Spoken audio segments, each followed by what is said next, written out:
Sir আপনি এটা কি করলেন? আপনি নিজে এনে লেখা দিচ্ছেন সাবধানে এটা কেউ খাবেন না। মানুষ কি বুঝাই নাকি এই লেখা দেখার পরও মানুষ এটা খাইবো?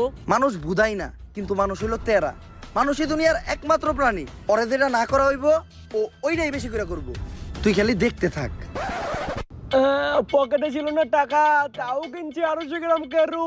বাসায় যেয়ে শুরু করে দেবো জয় গুরু। কিরে এনে আবার কি লেখা? সাবধান কেউ খাবেন না। তোর মারে বাপ, কেরু খাই এই হজম করে লাই, আর এটা তো কোন লেয়ার। আজকে আর কেরু খামু না, আজকে এটাই খামু।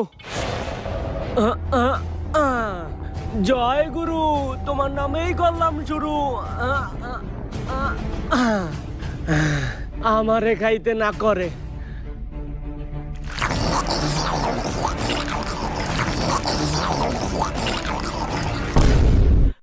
হ্যালো, ওই যে দক্ষিণ পাড়ায় টিন দিয়ে যে একটা বাড়ি বানাইতেছে, ওই বাড়ির চাচাটা কি দিছস?